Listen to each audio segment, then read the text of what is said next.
Morning class. आज का हमारा 11th क्लास की यूनिट 4 का chapter number 11 name as transport in plant हम डील करेंगे। तो इसके जो टॉपिक है, हम कुछ जो कंसल्टिव टॉपिक है, हम जो चैप्टर नंबर जो हमारा यूनिट 3 का है सेल स्ट्रक्चर एंड फंक्शन, उसमें भी हमने कंप्लीट किए हैं। तो इन बेसिक को हम इधर जो है दोबारा से जो फॉलो करेंगे। तो सबसे पहले इस चैप्टर में हमें क्या करना है कि जो ट्रांसपोर्ट ऑफ मीनिंग है वो क्या होगा। जैसे चैप्टर का नाम है ट्रांसपोर्ट इन प्लांट, तो हम यहीं से जनरल स्टडी स्टार्ट करेंगे। तो इस चैप्टर में हमें क्या करना है कि जो ट्रांसपोर्ट है प्लांट का, उससे रिलेटेड जब हम स्टार्ट करेंगे तो सबसे पहले हमें ये पता होना चाहिए कि प्लांट के अंदर जो मीनिंग है ट्रांसपोर्ट का वो क्या होता है। तो प्लांट की जो बेसिक नीड है, बेसिक नीड, तो उन नीड को कंप्लीट करने के लिए प्लांट को कुछ जो है सब्सटेंस की जो है नीड होती है, और उन नीड को कंप्लीट करने के लिए उसको क्या करना पड़ता है। प्लांट की बॉडी के अंदर जो अल्टीमेट जो सोर्स है, कोई भी सब्सटेंस है, तो उनको जो है नीड को कम्प्लीटली फुलफिल करने के लिए उनका क्या करना पड़ता है, उसको ट्रांसपोर्ट करना पड़ता है। तो ट्रांसपोर्ट का मतलब क्या है कि अपनी नीड को कंप्लीट करने के लिए उसको जो है उन सब्सटेंस को क्या करना पड़ेगा, मूव करना पड़ेगा। तो जब भी प्लांट की बॉडी के अंदर कोई भी सब्सटेंस जो उसकी बेसिक नीड को कंप्लीट करे, और उन नीड को कंप्लीट करने के लिए उस सब्सटेंस की क्या होगी, मूवमेंट, तो इसी को हम क्या बोलते हैं, ट्रांसपोर्ट इन प्लांट। तो वो जो सब्सटेंस होंगे वो कौन कौन से हो सकते हैं, तो उसमें वाटर भी हो सकता है, उसमें फूड भी हो सकता है। अब वाटर जनरली हमारे प्लांट का जो सबसे बेसिक नीड काउंट होता है, उसी के साथ फूड जो फोटोसिंथेसिस में प्रिपेयर किया हुआ होता है वो भी हमारी प्लांट के लिए क्या होता है, मेन नीड रखता है। तो हम मानते हैं कि प्लांट के अंदर जितना भी हमारा जो बेसिक जो स्ट्रक्चर बनाना है या उसकी मेटाबॉलिक एक्टिविटी है, वो दोनों इसी के ऊपर डिपेंड है। वाटर के अंदर ही प्लांट के सारे जो मिनरल न्यूट्रिएंट है सारे उसी के अंदर क्या होते हैं, इन्वॉल्व। तो सारे मिनरल्स भी प्लांट के जो है वाटर के अंदर होते हैं, और वो मिनरल्स वाटर के अंदर डिजोल्व होके जो है प्लांट उनको जो है सोयल से इन डिजोल्व फॉर्म में क्या करता है, वहाँ पे soil in dissolve form in water. तो सोयल के अंदर क्या होता है, ये हमारा जो वाटर के अंदर जो है मिनरल डिजोल्व फॉर्म में होता है इन वाटर। तो वहाँ से वो प्लांट की जो रूट है वो अपने आप जो है सोयल से वाटर के अकॉर्डिंग जो है सारे न्यूट्रिएंट को ले लेगी। तो इसलिए हमारा वाटर क्या बन जाता है, बेसिक नीड, और उसको कंप्लीट करने के लिए प्लांट को क्या करना पड़ेगा, ट्रांसपोर्ट। इसी के साथ हम बात करें कि जैसे जैसे प्लांट का ट्रांसपोर्ट चलता है, तो सबसे पहले हम बात करें यहाँ पे कि वो ट्रांसपोर्ट चलता कैसे है। अब हम यहाँ पे बात करेंगे कि जैसे जैसे वो सब्सटेंस यहाँ पे मूव करेगा, तो मूव करने के साथ साथ हम देखेंगे कि जितने भी वाटर की या मिनरल या ऑर्गेनिक न्यूट्रिएंट फूड की जो नीड होगी वो प्लांट की क्या करेंगे, ये सारे प्लांट की नीड को कंप्लीट करके एक पर्टिकुलर रोल करेंगे, और जिसको हम नाम देंगे रेगुलेटर। ये प्लांट को रेगुलेट करेंगे और उसकी ग्रोथ को भी रेगुलेट करेंगे, इसलिए इनका नाम होगा ग्रोथ रेगुलेटर। तो प्लांट की जो बेसिक नीड थी कि ग्रोथ करने के लिए इन सब्सटेंस को मूव करेगा, और यही सब्सटेंस उसके क्या काउंट होंगे, ग्रोथ रेगुलेटर। तो ये ग्रोथ रेगुलेट करेंगे, इसलिए इनको हम क्या नाम देंगे, ग्रोथ रेगुलेटर्स। अब हम मानते हैं कि जब भी ग्रोथ रेगुलेटर्स हमारे मूव करेंगे, एक एक पॉइंट्स में ये मूव करेंगे, तो उसके लिए हमारी कुछ प्रोसेस चलेंगी, और उन प्रोसेस को हम कहेंगे कि उन्हीं प्रोसेस के थ्रू प्लांट के अंदर ये जो बेसिक नीड है वाया ट्रांसपोर्ट क्या होगी, कंप्लीट। तो सबसे पहले वो प्रोसेस कौन सी होगी, जिसमें हम यहाँ पे बात करेंगे कि कोई भी यदि हमारा ट्रांसपोर्ट होता है प्लांट के अंदर, जैसे भी हमने बात की रूट से होता है, सोयल के अंदर से डिजोल्व वाटर में सारे मिनरल न्यूट्रिएंट आ जाएंगे, तो उसको हम यहाँ पे बात करें। सबसे पहली जो प्रोसेस होगी हमारी यहाँ पे क्या होगी, मेन ऑस्मोसिस। सेकेंड हमारी रहेगी यहाँ पे डिफ्यूजन। अब यहाँ पे हमने देखना है कि डिफ्यूजन जो है एक सिंपल प्रोसेस है, ऑस्मोसिस उसका क्या है, रिवर्स है। तो डिफ्यूजन में हम क्या कहते हैं कि कोई भी सब्सटेंस जो अभी हमने मूव किया, तो उसमें क्या होगा, मूवमेंट होगा सब्सटेंसेस का, मूवमेंट ऑफ सब्सटेंसेस, कोई भी हो सकता है, liquid, solid and may be gas. तो कोई भी सब्सटेंस हो सकता है, यहाँ पे गैस भी हो सकता है, लिक्विड भी हो सकता है, एंड सॉलिड भी हो सकता है। तो तीनों सब्सटेंस जब हाई कंसंट्रेशन से लो कंसंट्रेशन पे क्या करेंगे, मूवमेंट करेंगे, यानी अकॉर्डिंग टू कंसंट्रेशन ग्रेडियंट ये क्या करेंगे, मूव करेंगे। तो उस टाइम पे इस टर्म को हम क्या नाम देते हैं, डिफ्यूजन प्रोसेस। कोई भी एग्जांपल यहाँ पे आप ले सकते हो। तो प्लांट के अंदर जब भी ये डिफ्यूजन होता है तो उसी के थ्रू क्या होता है, प्लांट का मेन ट्रांसपोर्ट यहाँ पे चलता है। तो मूवमेंट जो डिफ्यूजन की है हमने बोला कि वो अकॉर्डिंग टू कंसंट्रेशन जा रहा है, हाई से लो की तरफ जा रहा है, तो इसको हम क्या नाम देंगे कि ज़्यादा चीज़ अपने आप जो है कम की तरफ जाती है, इसलिए इसको क्या नाम देंगे अकॉर्डिंग टू कंसंट्रेशन ग्रेडियंट। तो ये ग्रेडियंट हमारा नेचर ने फॉलो किया कि कोई चीज़ ज़्यादा से कम की तरफ अपने आप जाएगी और उसको हम नाम देंगे अकॉर्डिंग टू कंसंट्रेशन ग्रेडियंट। तो ये हमारे एक डिफ्यूजन एक सिंपल सी प्रोसेस है जो अपने आप होती है, तो अपने आप में भी हम इसको एक नाम देंगे। डिफ्यूजन जो एक प्रोसेस है वो हमारी टाइप काउंट होगी पैसिव, नेचर में अपने आप होने वाला जो हमारा मूवमेंट है उसको हम नाम देते हैं पैसिव यानी डिफ्यूजन प्रोसेस, जो हाई कंसंट्रेशन से लो कंसंट्रेशन पे सब्सटेंस को क्या करेगा, मूव करेगा। इसी के साथ यदि हम डिफ्यूजन की बात करें, ये अकॉर्डिंग टू कंसंट्रेशन ग्रेडियंट जा रहा है, तो यहाँ पे जो हमारा परमेबिलिटी है मेम्ब्रेन की, कोई भी सब्सटेंस जब वहाँ से जा रहा है तो उसकी सेपरेटिंग करना, टेम्परेचर और प्रोसेस सभी पे क्या होता है, ये डिपेंड होता है। तो हाई कंसंट्रेशन से लो कंसंट्रेशन पे जाना तो कुछ फैक्टर होंगे जहाँ यहाँ पे इस पे इन्वॉल्व करेंगे। तो पहला प्रेशर रहेगा यहाँ पे फैक्टर, जितना ज़्यादा प्रेशर लगेगा उतना ज़्यादा डिफ्यूजन प्रोसेस फुल होगी। सेकंड रहेगा हमारा टेम्परेचर, तो जितना ज़्यादा टेम्परेचर होगा उतना ही ज़्यादा हमारी क्या होगी यहाँ पे पर्टिकुलर हमारा डिफ्यूजन फॉलो करेगा। तो ये दोनों फैक्टर डिफ्यूजन प्रोसेस को क्या करेंगे, रिलेट करेंगे। सेकंड हम बात करें तो सेकंड हमारी जो प्रोसेस है डिफ्यूजन की ही टाइप काउंट करते हैं, और डिफ्यूजन को ही रिलेट करने के साथ हम यहाँ पे समझेंगे कि हमारा जो सेकंड प्रोसेस रहेगा डिफ्यूजन का ही, अभी हम डिफ्यूजन को पहले रिलेट करें तो वो रहेगा हमारा सेकंड प्रोसेस। ये था हमारा सिंपल डिफ्यूजन जिसको पैसिव बोला। अब दूसरा है हमारे पास फैसिलिटेट डिफ्यूजन। तो ये हमारे पास दो टर्म आती हैं जो अलग अलग डिफ्यूजन को क्या करती हैं, डिफाइन करती हैं। तो देखिए हमने सिंपल डिफ्यूजन में क्या बोला, हाई कंसंट्रेशन टू लो जाता है, अपने आप जाता है, तो उस टाइम पे हमने बोला अकॉर्डिंग टू कंसंट्रेशन वर्क करे। तो फैसिलिटेट में क्या है, यहाँ पे हमने बोला कि कोई भी ऐसा कोई अदर जो मेथड नहीं है जो इनको ट्रांसपोर्ट करने में हेल्प करेगा, फैक्टर हैं जो इफेक्ट करें, बट जब हम फैसिलिटेट डिफ्यूजन की बात करेंगे उसमें सेम रहेगा, मूवमेंट ऑफ सब्सटेंस भी होगा, हाई कंसंट्रेशन से लो भी होगा, फैक्टर ये भी रहेंगे, पैसिव भी रहेगा, बट यहाँ पे क्या होगा हमारा एक जो है वर्क रहेगा किसी कंसिस्ट पॉइंट का। तो जब डिफ्यूजन होगा हमारा ग्रेडियंट के अकॉर्डिंग जो नॉर्मल डिफ्यूजन से हो रहा है, तो वहाँ पे जो स्मॉलर सब्सटेंस है वो तो सिंपल डिफ्यूजन से चले जाएंगे, स्मॉलर जो सब्सटेंस है वो सिंपल डिफ्यूजन से चले जाएंगे, बट जो लार्जर सब्सटेंस है वो वहाँ पे नहीं जाते सिंपल में, तो लार्जर सब्सटेंस का भी यहाँ पे मूवमेंट होगा किसके अंदर, फैसिलिटेट डिफ्यूजन। तो लार्जर सब्सटेंस को अंदर फॉलो करने के लिए हमारे पास एक डायग्राम है, उसके थ्रू भी हम समझेंगे। तो वहाँ पे कुछ ऐसे जो है प्रोटीन होंगे, तो वो प्रोटीन ही क्या करेंगे, इसको फैसिलिटी यानी नेचर देंगे कि वो प्रोटीन ही उस लार्जर मॉलिक्यूल को क्या करेगी, ट्रांसपोर्ट करने में हेल्प करेगी। तो लार्जर जो हमारा प्रोटीन होगा वो क्या करेगा, इन सब्सटेंस को यहाँ से जो है किसी भी सेल मेम्ब्रेन के थ्रू जब पास करेगा तो ये लार्जर सब्सटेंस एक फैसिलिटी के थ्रू जाएंगे, प्रोटीन वहाँ पे एक कैरियर का काम करेगा, और कैरियर जितना भी होगा वही इन लार्जर सब्सटेंस को कैरी करके अंदर सेल मेम्ब्रेन के थ्रू पास करेगा इन लार्जर सब्सटेंस को। हमने बोला कि फैसिलिटेट डिफ्यूजन में प्रोटीन एक कैरियर का काम करेगा जो लार्जर सब्सटेंसेस को ट्रांसपोर्ट करेगा मेम्ब्रेन के वन साइड टू अदर। तो उस टाइम पे हमने बोला कि प्रोटीन कैरियर है और ये क्या करी, यहाँ पे फैसिलिटी प्रोवाइड करी। तो इस पॉइंट पे हम मानते हैं कि हमारा फैसिलिटेट जो डिफ्यूजन है, प्रोटीन जो हमारी एनर्जी देगी यानी एटीपी रिक्वायरमेंट क्या बन जाएगी, एक प्रोसेस बन जाएगी हमारी फैसिलिटेट डिफ्यूजन।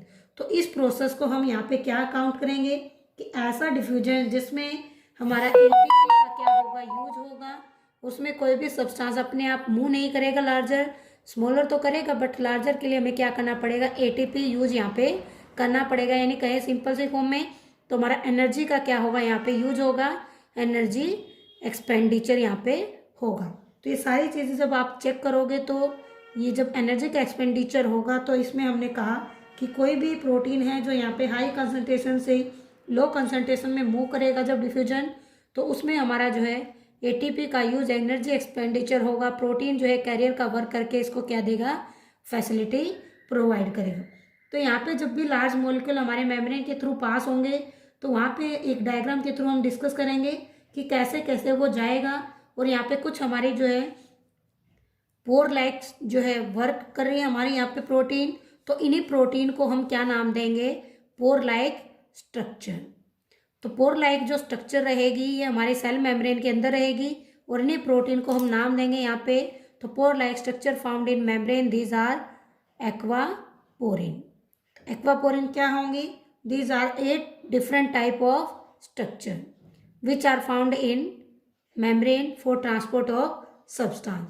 तो ये जब भी हम डायग्राम के थ्रू करेंगे फैसिलिटेट डिफ्यूजन में, तो आपको ये 8 जो है एक्वा जो पोरिन है वो आपको वहाँ पे दिखाई देंगी एक्स्ट्रा मॉलिक्यूल के अकॉर्डिंग। और जब इनको रोटेट करेगी प्रोटीन तो इनको इनसाइड दिस सेल लेके जाएगी वाटर चैनल के थ्रू। तो ये एक्वापोरिन हमारी क्या करेंगी? यहाँ पे वर्क करेंगी।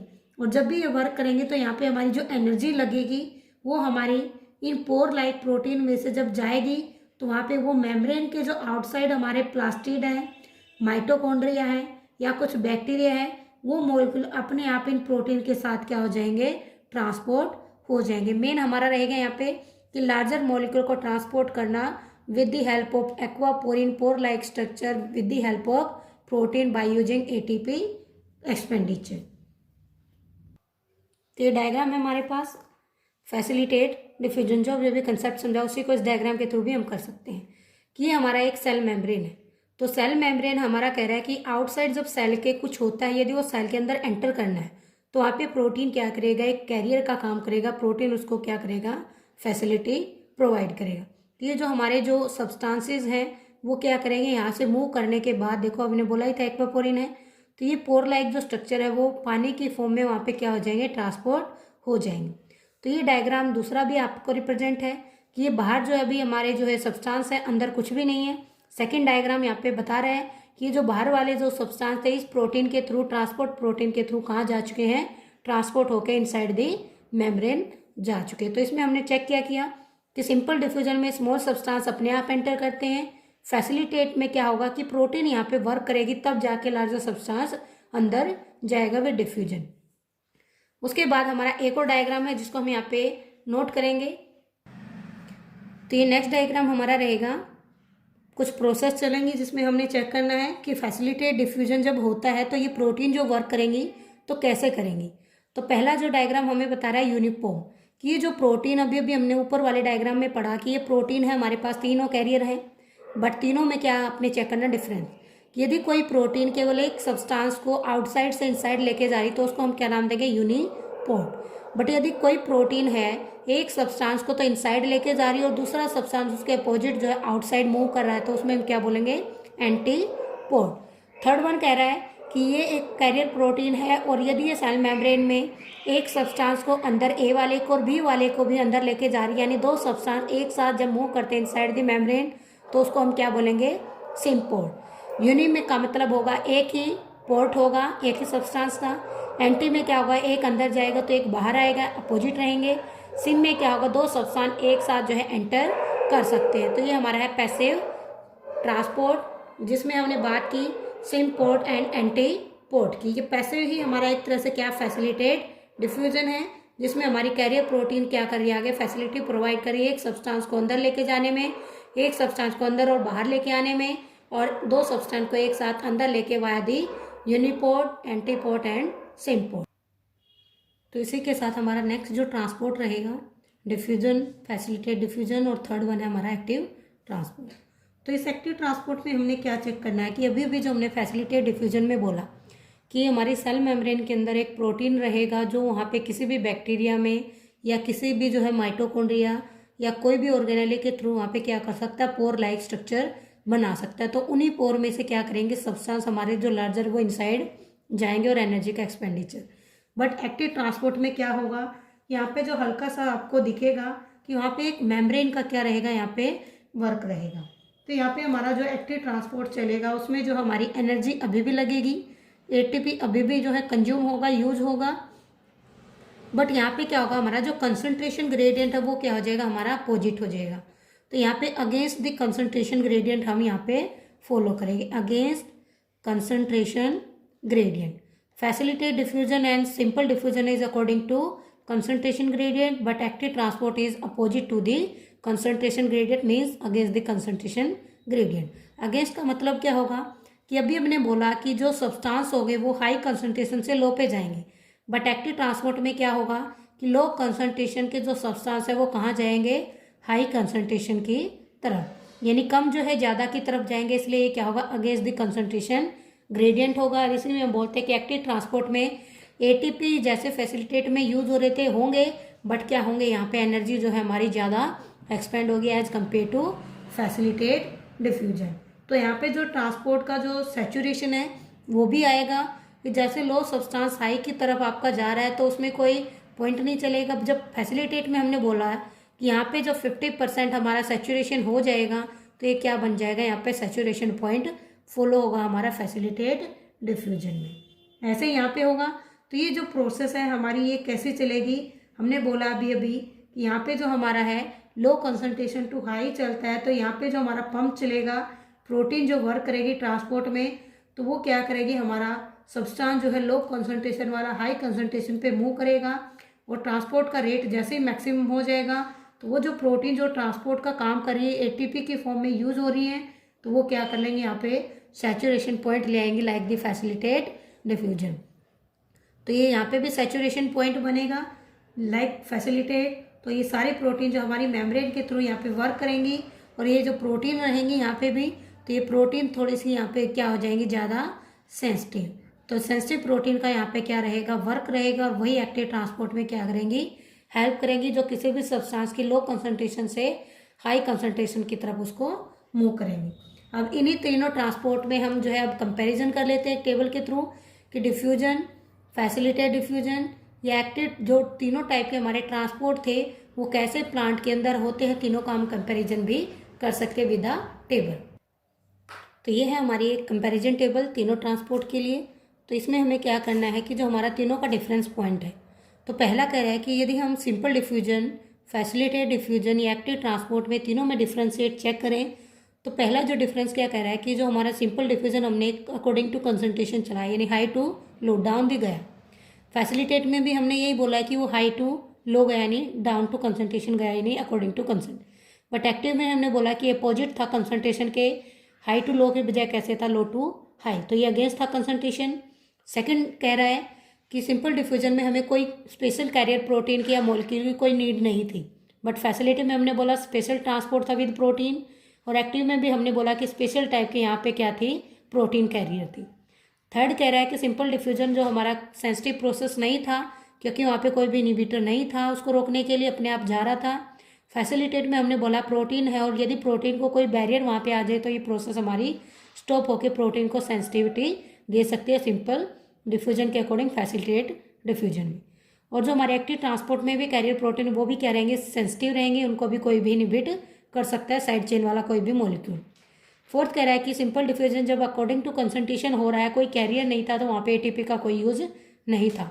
बट फैसिलिटेट और एक्टिव दोनों में ही एनर्जी का यूज हो रहा है, दोनों में ही कैरियर प्रोटीन वर्क कर रही है, तो दोनों में एटीपी का यूज यहाँ पे हो रहा था, दोनों में जो हमारा एक्सपेंडिचर ऑफ एनर्जी था, यानी यूजेज ऑफ एटीपी। फिफ्थ कह रहा है कि जो सिंपल डिफ्यूजन था वो सिलेक्ट नहीं था वहाँ पे कि क्या जाएगा, सभी मॉलिक्यूल एक साथ वहाँ पे मूव करें।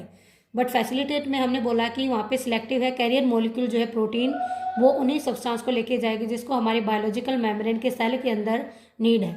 ऐसे यहाँ पे एक्टिव में भी जब हम हाई एनर्जी लगा रहे हैं तो इसका मतलब क्या है, हाईली सिलेक्टिव, क्योंकि लो से हाई जा रहा है जिसकी नीड है तभी वो मूव कर रहा है।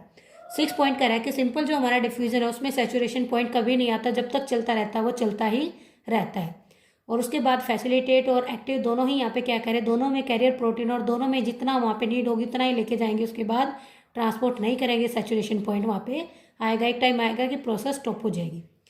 7 पॉइंट कह रहा है कि पैसिव जो हमारा ट्रांसपोर्ट था सिंपल डिफ्यूजन अपने आप जा रहा था, फैसिलिटेट भी अपने आप जा रहा था, बट एक्टिव में हमने बोला कि लार्जर मॉलिक्यूल को हमने वहाँ पे जो है फोर्सफुली इंसर्ट किया था मेम्ब्रेन के अंदर, इसलिए वो क्या थी, एक्टिव ट्रांसपोर्ट। डिफ्यूजन जो दोनों थे दोनों ही पैसिव ट्रांसपोर्ट में आते, चाहे एनर्जी वहाँ पे यूज थी या नहीं थी, अपने आप था या नॉर्मल पॉइंट में था।